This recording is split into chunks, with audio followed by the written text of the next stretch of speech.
Jy luister na Impak, jou nuus- en aktualiteitsprogram. Elke weekmiddag tussen 1 en 2 op Pretoria FM. Die 5+ sê die Tshwane Metro se versuim om verouderde waterinfrastruktuur in streek 4, insluitend Littleton en Littleton Manor, te vervang, stel inwoners se veiligheid in gevaar. Ons sluit aan by die 5+ se burgemeesterskandidaat vir die Tshwane Metro, Grandi Tennyson. Goeiemiddag Grandi. Goeiemiddag Estie, gaan dit goed? Dit gaan altyd goed, dankie Grandi. Gee asseblief vir ons konteks van waarom jy voel dat inwoners in gevaar gestel word met hierdie waterinfrastruktuur. Wel, ek wil begin deur te sê, daar is ongeveer 61 groot sinkgate in die Centurion omgewing. Nou, ons is almal bewus dat dit baie dolomitiese area is daarin. Maar wat die probleem veroorsaak is dat, omdat dit dolomities van aard is daar geweldig baie lekkasies van waterinfrastruktuur sowel as die riool-infrastruktuur. Van daai infrastruktuur is al meer as 65 jaar oud en gevolglik word dit nie onderhou nie en veroorsaak dit hierdie lekkasies wat aan die dolomiet wegvreet en dit veroorsaak dan die sinkgate. Nou, soos dit al redelik bekend is daar baie plekke wat selfs mense se privaat eiendom ingedrang is, daar's 'n hele klompie strate ingedrang, wat alles hierdeur skade gelei het. Wat moet gedoen word, Grandi, gegee dat dit 'n lewensgevaar kan wees? Wat is die onmiddellike stappe?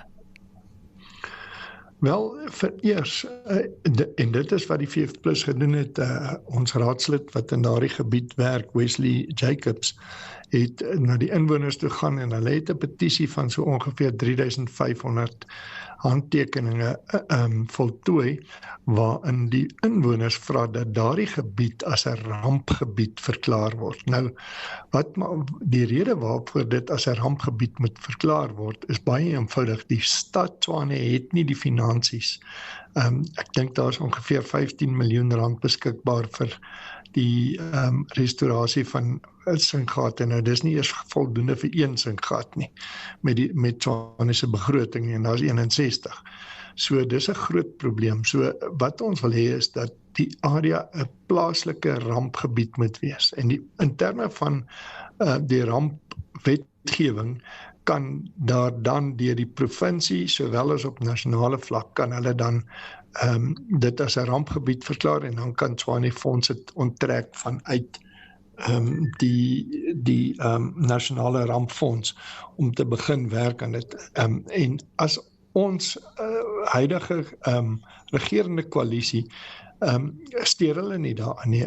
Ons as inwoners het nou al, soos ek sê, 3500 van hulle het petisie geteken en gevra dat dit so moet geskied. Nou, aanvanklik het die burgemeester en haar komiteelid ingestem en gesê hulle is besig met onderhandelinge met die provinsie, maar hulle kom nie na die punt toe waar hulle dit as 'n rampgebied verklaar word nie.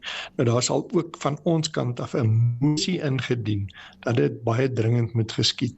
Dan moet geld ook beskikbaar gestel word, al moet ons van ander plekke afneem om te verhoed dat mense nie hierdie skade ly nie. En dis afgesien van skade ly, hoe gaan dit lyk as jy daar ry en volgende oomblik beland jy in 'n sinkgat? Daar is al sulke gevalle in die land gewees.